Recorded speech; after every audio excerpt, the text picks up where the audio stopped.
చాలా కష్టాల నుండి నేను నడుస్తుండగా పాస్టర్ గారు ప్రేయర్లోకి వెళ్ళే ముందు అన్నారు, మీకు ఏదైనా కష్టం వస్తే 3 రోజులు ఉపవాస ప్రార్థన డిక్లేర్ చేసుకోండి అంతే అలాగన్నారు. అంటే అది నాకు నా మనసులో చాలా గుచ్చుకుని నిజమా అయితే అనుకని నేను 50 రోజులు మాత్రం చేయలేను అనేసి 3 రోజులు చేస్తాను అనేసి 50 రోజులు మొదలెట్టడం కంటే ముందు 3 రోజులు ఉపవాస ప్రార్థనలో కూర్చున్నాను. కారణం ఏంటంటే మా ఇంట్లో 30 సంవత్సరాల నుండి తాగుడు శాపం అని వస్తుంది.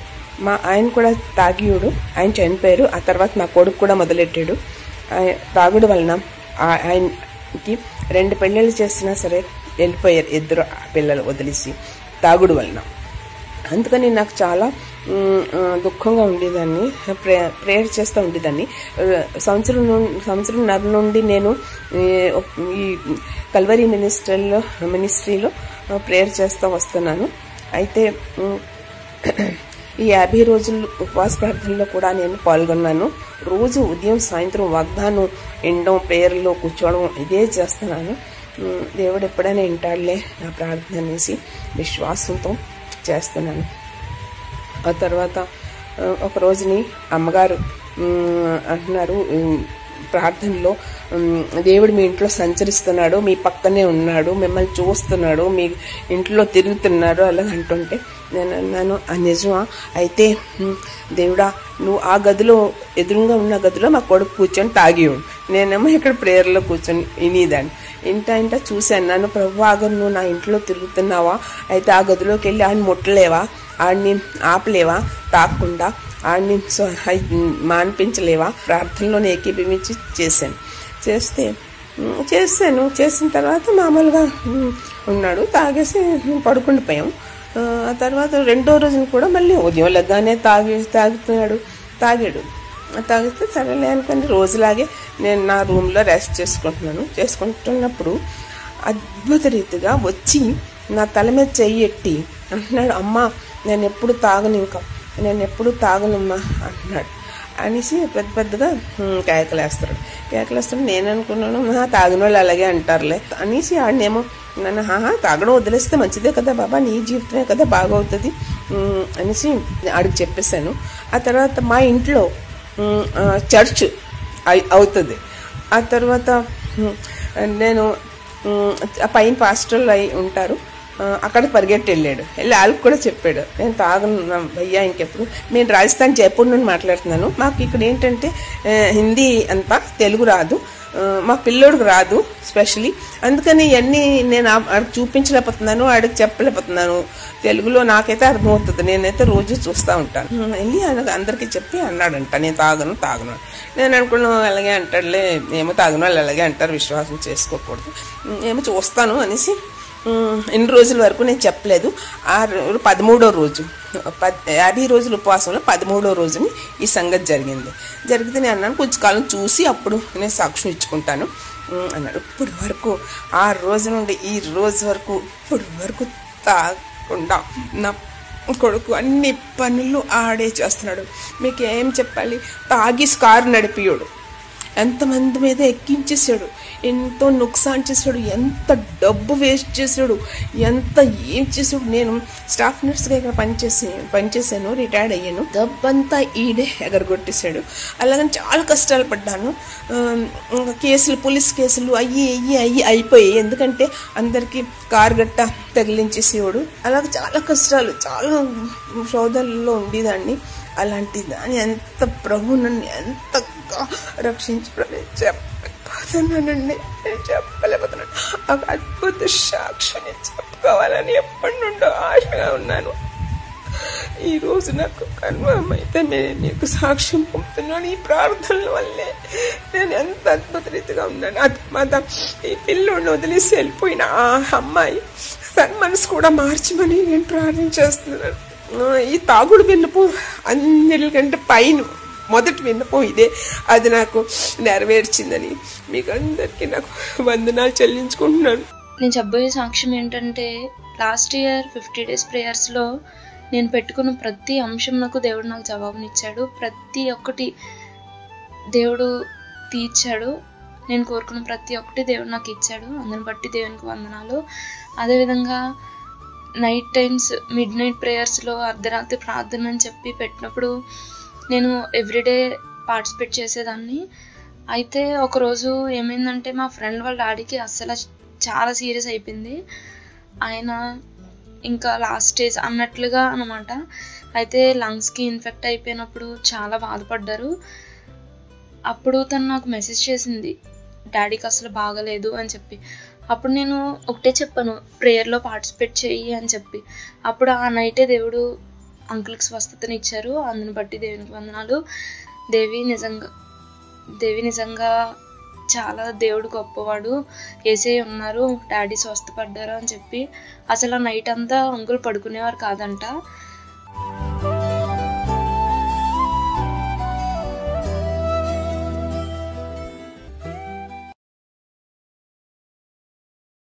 పేతురు రాసిన మొదటి పత్రిక 1వ అధ్యాయం 23వ వచనం. మీరు క్షయ బీజము నుండి కాక శాశ్వతమగు జీవము గల దేవుని వాక్యమూలముగా అక్షయ బీజము నుండి పుట్టింపబడిన వారు గనుక. హల్లెలూయా. క్షయ బీజము నుండి కాక దేవుని వాక్యమును అక్షయ బీజం. హల్లెలూయా. ఈ సైలెంట్ ఇయర్స్ లో, ఈ నిశ్శబ్ద కాలములలో అక్షయమైన వాక్యము మీ అంతరంగంలో ఫలించటం ప్రారంభమవుతుంది. ఆమెన్. అంతేకాక రెండవదిగా మలాకీ గ్రంథం 3వ అధ్యాయం 16వ వచనం. అప్పుడు యెహోవా యందు భయభక్తులు గలవారు ఒకరితో ఒకరు మాట్లాడుకొనుచుండగా యెహోవా చెవియొగ్గి ఆలకించెను. ఓకే. మరియు యెహోవా యందు భయభక్తులు కలిగి ఆయన నామమును స్మరించుచు ఉండు వారికి, యెహోవా యందు భయభక్తులు కలిగి ఆయన నామమును స్మరించుచు ఉండు వారికి జ్ఞాపకార్థముగా ఒక గ్రంథము ఆయన సముఖమునందు వ్రాయబడెను. జ్ఞాపకార్థ గ్రంథము. Hallelujah. The book of remembrance. అక్షయమైన విత్తనము, వాక్యము నీలో విత్తబడుతూ ఉంటది సైలెంట్ ఇయర్స్ లో, నిశ్శబ్ద కాలంలో. రెండోదిగా నిశ్శబ్ద కాలంలో నట పరలోకంలో ఒక గ్రంథం ఉన్నది. అది జ్ఞాపకార్థ గ్రంథం. The book of remembrance. నువ్వు ఒంటరిగా ఉన్నప్పుడు ఏడ్చింది, దాంట్లో జ్ఞాపకార్థ గ్రంథంలో దేవుడు రాస్తూ ఉంటాడు. నీ బాధ చెప్పుకోవటానికి వెళ్ళినప్పుడు ఎవరైతే వినలేదో ఆ చేదైన అనుభవం ఆ జ్ఞాపకార్థ గ్రంథంలో దేవుడు రాస్తూ ఉంటాడు. నీ తలుపులు ఏ విధంగా మూయబడ్డాయో అది జ్ఞాపకార్థ గ్రంథంలో దేవుడు రాస్తూ ఉంటాడు. ఈ సైలెంట్ ఇయర్స్ లో, ఈ నిశ్శబ్ద కాలంలో నీ జీవితంలో ఏది జరిగినా, నిన్ను ఎవరు పట్టించుకున్నా పట్టించుకోకపోయినా, ఎవరు నీతో మాట్లాడినా మాట్లాడకపోయినా, ఎవరు నిన్ను ప్రేమించినా ప్రేమించకపోయినా, ఎవరు నిన్ను ఆదరించినా ఆదరించకపోయినా, ఈ నిశ్శబ్ద కాలంలో, సైలెంట్ ఇయర్స్ లో ఒక గ్రంథం అనేది మన కోసం ఉన్నది. ఆ గ్రంథంలో నువ్వు అనుభవించిన ప్రతి చేదు పాయింట్ వైజ్ పాయింట్ దేవుడు రాస్తుంటాడు. యోబు ఒక మాట అంట. యోబు గ్రంథం 6వ అధ్యాయం 1-2 వచనం. దానికి యోబు ఇట్లని ప్రత్యుత్తరం ఇచ్చెను, నా దుఃఖము చక్కగా తూచబడును గాక. హల్లెలూయా. నా దుఃఖము తూచబడును కాక అంటలేడు, నా దుఃఖము చక్కగా తూచబడును గాక. దాని సరిచూచుటకై నాకు వచ్చిన ఆపద త్రాసులో పెట్టబడును గాక. ఆమేన్. నాకు వచ్చిన ఆపద పరలోకంలో దేవుడు త్రాచులో పెట్టి తూచుతూ ఉన్నాడట. అలాగున చేసిన ఎడల నా విపత్తు సముద్రముల ఇసుకకున్న బరువుగా కనబడును. హల్లెలూయా. చూడండి 2వ వచనం. నా దుఃఖము చక్కగా తూచబడును గాక. నా దుఃఖం ఎప్పుడు? నీ నిశ్శబ్ద కాలంలో నువ్వు ఏడ్చిన ఏడుపులు, నువ్వు కార్చిన కన్నీరు, నువ్వు అనుభవించిన చేదైన అనుభవం, అవమానాలు అన్నీ కూడా తూచబడలే, చక్కగా తూచబడుతున్నాయి. ఎన్ని బెనిఫిట్స్ ఉన్నాయి చూడండి సైలెంట్ ఇయర్స్ లో. ఒకటేమో జ్ఞాపకార్థ గ్రంథంలో నీ లైఫ్ని దేవుడు ఎంటర్ చేస్తుంటాడు. అంతేకాక నువ్వు కార్చిన కన్నీరు, అవమానం, దుఃఖం, ఒంటరితనం చక్కగా దేవుడు తూచుతూ ఉంటాడు. హల్లెలూయా. యోసేపు జీవితంలో 13 సంవత్సరాలు నిశ్శబ్ద కాలం. హల్లెలూయా. దానియేలు జీవితంలో 70 సంవత్సరాలు నిశ్శబ్ద కాలం. మోషే జీవితంలో 40 సంవత్సరాలు నిశ్శబ్ద కాలం. దేవుడు మౌనంగా ఉన్నాడు. పరలోకం మూయబడ్డది. యోసేపు దావీదు బాధ ఎవరు చెప్పుకున్నా వినేవారు లేరు. అందరూ దూరం అయిపోయినారు. వీళ్ళు అందరి దృష్టిలో పిచ్చివారిగా కనబడుతున్నారు. 13 years for Joseph, 13 years for David, 40 years for Moses, 70 years for Daniel. I encourage you in the name of Jesus. ఆ టైంలో జీవ గ్రంథంలో నీ ప్రతి కదలిక దేవుడు రాస్తుంటాడు. ఈ 2022లో సహోదరి సహోదరుడా, దేవుడు నిన్ను నీ కుటుంబాన్ని దీవించబోతున్నాడు. ఆమేన్. గత సంవత్సరాలన్నీ నువ్వు ఎట్లా ఏడ్చినావో, ఒంటరి జీవితాన్ని జీవించినావో, ఎన్నో అటెంప్ట్స్ కి వెళ్ళినావు. నీ జీవితంలో ఫెయిల్యూర్స్,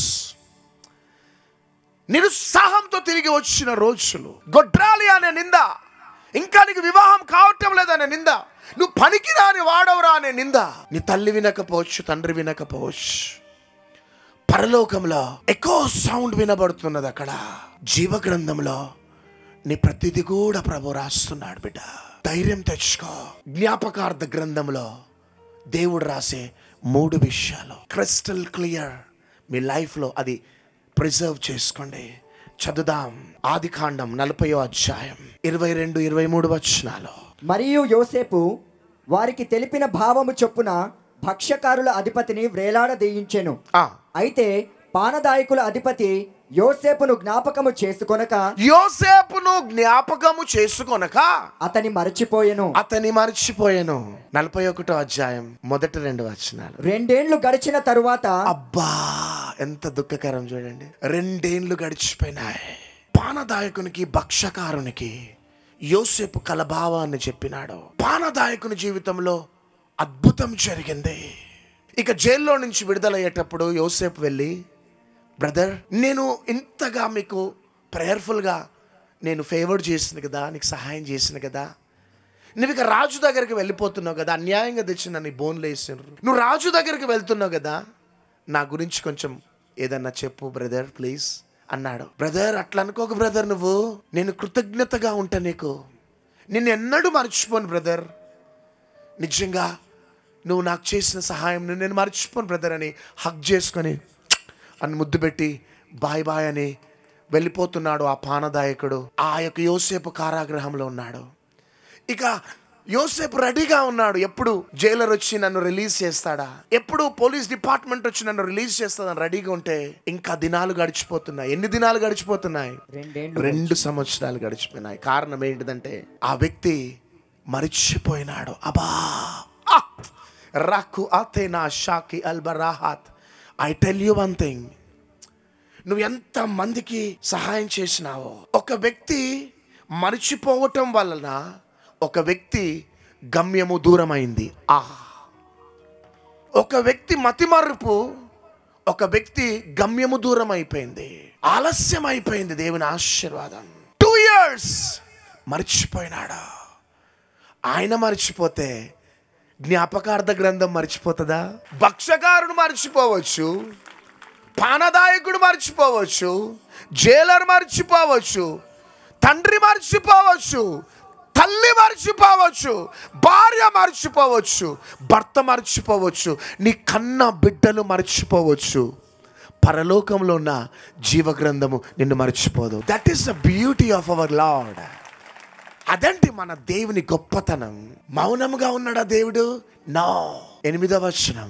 తెల్లవారినప్పుడు అతని మనస్సు కలవరపడెను గనుక అతడు ఐగుప్తు శకునగాండ్రనందరినీ, చాలు, ఫరోకి నిద్ర లేకుండా చేసినాడు. గట్టిగా చప్పట్లు కొట్టాలి. మన దేవుడు అంత గొప్ప దేవుడు అండి. రాజులకు నిద్ర లేకుండా చేస్తాడంతే. హల్లెలూయా. భక్ష్యకారుడు పానదాయకుడు మర్చిపోయినా దేవుడు మర్చిపోలే. రాజుకు నిద్ర లేకుండా చేసినాడు. భయము కలవరం పుట్టించినాడు. ఆ భయము కలవరం ఎందుకంటే 7 సంవత్సరాలు 14 సంవత్సరాల ఒక విజన్ని దేవుడు చూపెట్టినాడు. అద్భుతమైన రీతిలో ఈ కలభావము చెప్పేవాడు ఎవడైనా ఉన్నాడా అని అక్కడ ఉన్న అనేకులని రాజు పిలిపించినాడు. కానీ ఎవ్వరు కూడా కలభావం చెప్పలేకపోయినారు. అప్పుడు జైల్లో ఉన్న యోసేపు పానదాయకునికి గుర్తుకొచ్చింది. చప్పట కొట్టాలంతా. రాజుకు కానీ ఆ పీడకలలు రాకపోతే పానదాయకునికి యోసేపు గుర్తుకొచ్చేవాడు కాదు. రాజుకి కళ, చేదైన కళను దేవుడిచ్చి పానదాయకునికి జ్ఞాపకాన్ని తీసుకొని వచ్చినాడు. అప్పుడు పానదాయకుడు అంటున్నాడు, రాజా ఎంత పని చేసినా, నేను జైల్లో ఉన్నప్పుడు జైల్లో ఒక యవనస్తుడు నాకు పరిచయం అయినాడు. చప్పట కొట్టాలంతా. ఆ జైల్లో ఉన్న ఆ యవనస్తుడు నా కలభావాన్ని క్లియర్గా చెప్పినాడు. ఈరోజు ఏమంటారో తెలుసా? Delay is for my good. ఆలస్యం నా మంచి కోసమే అంటారు. అంతే అంతే. ఒక యవనస్తుడు నా కలభావాన్ని చెప్పినాడు రాజా, క్లియర్గా చెప్పినాడు. ఆ కళ చెప్పినట్లు జరిగింది అనేసి అన్నాడు. అయితే ఇమ్మీడియట్గా తీసుకొని రండి యోసేపుని. ఆ యోసేపు వచ్చి రాజు కలభావాన్ని చెప్పినాడు. అద్భుతమైన రీతిలో ఆ దేశానికి గవర్నర్గా బ్లెస్ చేయబడ్డాడు. చప్పట్లు కొట్టాలా. ఇంకొక మాట చదువుకుందాం. ఎస్తేరు గ్రంథం 2వ అధ్యాయం 21 నుంచి 23 వచనాలు. ఆ దినములలో మొర్దెకై రాజు గుమ్మములో కూర్చుని ఉండగా రాజు యొక్క 2 షండులైన బిగ్తాను తెరేషు అను ద్వారపాలకులు కోపగ్రస్తులై రాజైన అహష్వేరోషును చంపుటకు ఆలోచించుకొని ఉండిరి. చంపుటకు ఆలోచించుకొని ఉన్నారట. ఈ సంగతి మొర్దెకైకి తెలియబడినందున అతడు దానిని రాణి అయిన ఎస్తేరుతో చెప్పెను. ఎస్తేరు మొర్దెకై యొక్క పేరట రాజునకు దాన్ని తెలియజేసెను. ఈ సంగతిని గూర్చి విచారణ కాగా అది నిజమాయను. అందుచేత వారిద్దరును ఒక చెట్టుకు ఉరి తీయింపబడిరి. ఇది రాజు ఎదుటనే రాజ్య సమాచార గ్రంథమందు వ్రాయబడెను. ఇద్దరట రాజుని లేపేద్దాం అనుకున్నారు సీక్రెట్గా. ఈ వార్త అందగానే ఇమ్మీడియట్గా ఈ మొర్దెకై ఎస్తేరుకి ఇన్ఫర్మేషన్ చేసినాడు. ఎస్తేరుకి ఇన్ఫార్మ్ చేయగానే ఎస్తేరు వెళ్ళి రాజుకి అందజేసింది. అయితే రాజు ఇమ్మీడియట్గా ఆ ఇద్దరిని ఉరి తీస్తున్నాడు. కానీ ఎవరిని మర్చిపోయినాడు? మొర్దెకైని మర్చిపోయినాడు. మొర్దెకైని మర్చిపోయిన జీవగ్రంథం మర్చిపోలే. That is fill in the blanks. 6వ అధ్యాయం 1 నుంచి 3 వచనాలు. ఆ రాత్రి నిద్ర పట్టకపోయినందున అది ఏంటిదట? రాజుకి నిద్ర పట్టకుండా చేస్తున్నాడు దేవుడా. రాజ్యపు సమాచార గ్రంథము తెమ్మని రాజు ఆజ్ఞ ఇయ్యగా అది రాజు ఎదుట చదివి వినిపింపబడెను. ద్వారపాలకులైన బిగ్తాను తెరేషు అను రాజు యొక్క 2 నపుంసకులు రాజైన అహష్వేరోషును చంప యత్నించిన సంగతి మొర్దెకై తెలిపినట్టు అందులో వ్రాయబడి ఉన్నది. మొర్దెకై తెలిపినట్లు అందులో రాయబడి ఉన్నది. రాజు ఆ సంగతి విని ఇందు నిమిత్తము మొర్దెకైకి బహుమతి ఏదైనను ఘనత ఏదైనను చేయబడెనా అని అడుగగా రాజు సేవకులు అతనికి ఏమీ చేయబడలేదని ప్రత్యుత్తరమిచ్చిరి. అయ్యో. అప్పుడు ఆవరణములో ఎవరో ఉన్నారని రాజు చెప్పెను. అప్పటికి హామాను తాను చేయించిన ఉరికొయ్య మీద చాలు. చూడండి, ఇంతగా సహాయం చేసిన మొర్దెకైని ఎట్లా మర్చిపోయినరు మీరు? ఇకనైనా ఆలస్యం కాదు, వద్దు. మొర్దెకైకి ఏదైనా బహుమానం ఇవ్వాలా. హల్లెలూయా, హల్లెలూయా. చూడండి, నేను ఎందుకు ఇంత ఎక్స్ప్లెయిన్ చేస్తున్నానంటే, మనుషులు మర్చిపోవచ్చు, రాజులు మర్చిపోవచ్చు, అధికారులు మర్చిపోవచ్చు, కానీ దేవుడు మాత్రం మర్చిపోడు. రాజులకే నిద్ర లేకుండా చేసిండు, సామాన్యులకి ఉంచుతాడు ఆ దేవుడు. 2021లో ఎంతో మందిని ప్రేమించావు, వారు మర్చిపోయినారు నిన్ను. ఎంతో మందికి నువ్వు సహాయం చేసినావు, వారు మర్చిపోయినారు. ఎంతో మందికి ఆర్థికంగా నీ వంతు నువ్వు చేసినావు, మర్చిపోయినారు. రోగాలతో వ్యాధులతో ఉన్నప్పుడు నీ వంతు నువ్వు సహాయం చేసినావు, మర్చిపోయినారు. వారి పిల్లలని చదివిపించినావు, మర్చిపోయినారు. రోడ్డు మీద ఉంటే తెచ్చి ఇంట్లో పెట్టుకొని వారికంటూ ఒక లైఫ్ ఇచ్చినావు. వారిని స్నేహితులు కావచ్చు, నీ చుట్టాలు, రక్త సంబంధులు, బంధుమిత్రులు కావచ్చు, నువ్వు వెళ్తున్న ఉద్యోగస్తులు కావచ్చు, ఏదో సహాయం చేసినావు, వాళ్ళు నీకు అండగా ఉంటారని. ఇది ప్రవచన వాక్కు. అందరు నిన్ను విడిచిపెట్టినారు, కానీ నువ్వు అందరు నిన్ను విడిచిపెట్టినా జీవగ్రంథం నిన్ను మర్చిపోలే. మర్చిపోవద్దు. మలాకి గ్రంథం 3వ అధ్యాయం 16వ వచనం నిన్ను మర్చిపోలేదు. Amen. The book of remembrance నిన్ను మర్చిపోలే. అందరు మర్చిపోయినరే నన్ను అనుకుంటున్నావు. ఎంతమందికి నేను సహాయం చేసిందే, నన్ను ఒంటరి వాడిగా చేసి వెళ్ళిపోయాను. నువ్వు ఏడుస్తున్నావేమో బిడ్డ, కానీ ఈరోజు ఎందుకు ఈ మెసేజ్ వింటున్నావంటే దేవుడు ఈ క్రొత్త సంవత్సరంలో నిన్ను దీవించబోతున్నాడు. అందరూ మర్చిపోయినా దేవుడు నిన్ను మర్చిపోలే. యోసేపు నీ పానదాయకుడు మర్చిపోయినాడు. మొర్దెకైని సంస్థానంలో ఉన్న వారందరూ మర్చిపోయినారు, కానీ దేవుడు మర్చిపో.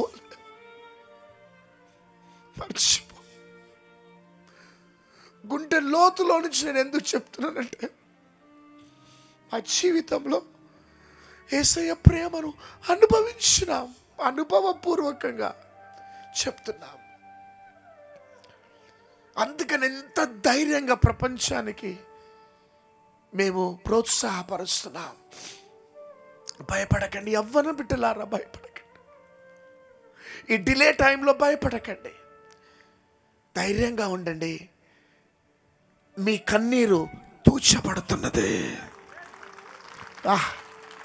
తూచబడుతున్నది. సడన్ సడన్ దేవుడు జీవగ్రంథాన్ని తెరుస్తాడు. ఒక లైఫ్ చేంజింగ్ నీ లైఫ్లో జరగబోతున్నది. ఆమేన్. ఎంతమంది ఈ వర్తమానం ద్వారా వారి జీవితాలు నీకు సమర్పించుకొని నీ మంచితనాన్ని వ్యక్తిగతంగా అనుభవించినారయ్యా. తండ్రి, నువ్వెంత గొప్ప దేవుడవో, ప్రేమగల్ల దేవుడవో నిన్ను నీవు ఈ వర్తమానం ద్వారా కనపరుచుకున్నావు. ఈరోజు గత సంవత్సరాలలో అనుభవించిన చేదుకి ప్రతిఫలం జ్ఞాపకం చేసుకొని ఈరోజు బిడ్డలను మీరు దీవిస్తున్నందుకు వందనాలు, ఆశీర్వదిస్తున్నందుకు వందనాలు. మీరిచ్చే ఈ మహిమ కలిగిన వాగ్దానం వారి జీవితాలకి ధైర్యాన్ని ఇవ్వాలి, నీకోసం ప్రయోజకులుగా మార్చబడాలని తండ్రి యొక్కయు కుమారుని యొక్క ఈ పరిశుద్ధాత్మ త్రియేక నామంలో ఫేస్బుక్, యూట్యూబ్, జూమ్లో ఉన్నవారు, టీవీ వ్యూవర్స్పై దీవెనలు ప్రకటిస్తూ యేసుక్రీస్తు నామంలో అడుగుచున్నాం తండ్రి. Amen, amen, amen.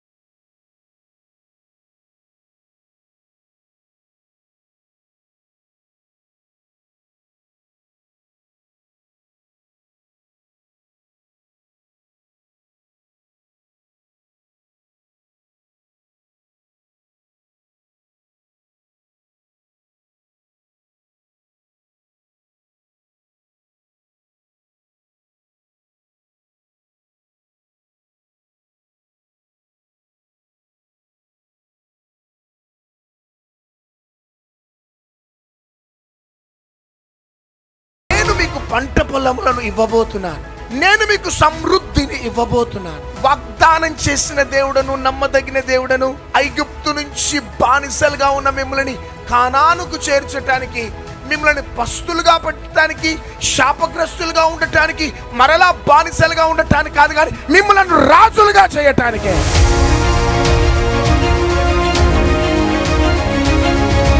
మనిషి దేవునితో గడిపినప్పుడు, దేవునికి సన్నిహితంగా వెళ్ళినప్పుడు ఆ గ్లోరీ దిగుతుంది. అంతే, ఆ మహిమ కమ్ముకుంటది. ఆ మహిమ ఎక్కడికి వెళ్తుందో అక్కడ విడుదల జరగబోతున్నది, అక్కడ అద్భుతాలు జరగబోతున్నాయి.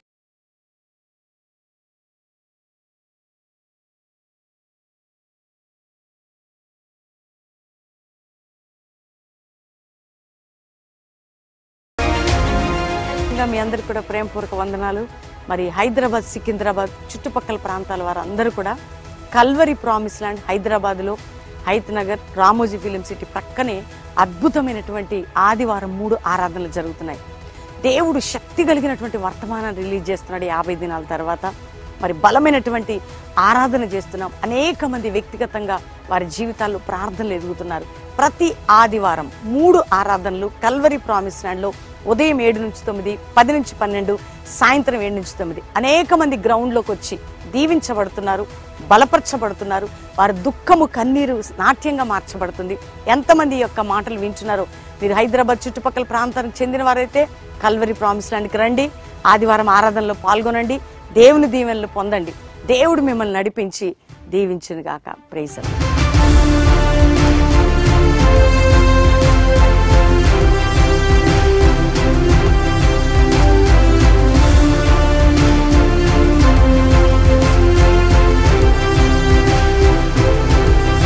ఇక్కడికి వచ్చిన తర్వాత నేను ఆత్మీయంగా చాలా బలపడ్డాను.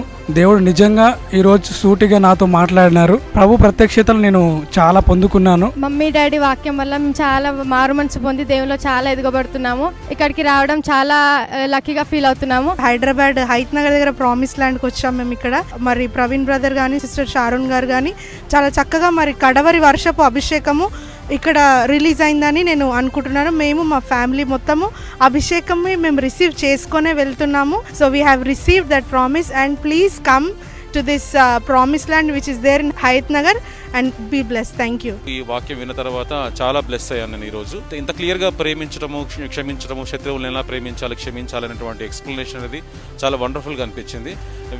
We are so blessed and I am blessed to be here. ఎప్పుడైతే దైవజనుడు ఒక వాక్యం ద్వారా మాట్లాడుతున్నప్పుడైతే నాకు నిజమైన దేవుడు యేసుక్రీస్తు ప్రభు అని క్లియర్గా నేను తెలుసుకున్నానండి. చాలా బ్లెస్ అయ్యాము. నేను యూత్కి ఒకటే ఒక మాట చెప్పాలని అనుకుంటుంది ఏంది అని అంటే, ఎక్కడ అభిషేకం ఉంటుందో అక్కడ సమస్తమైన కాడులు విరగబడతాయి. కాబట్టి ఆ అభిషేకం ద్వారానే మా మీద ఉన్న కాడులన్నీ విరిగిపోయాయి.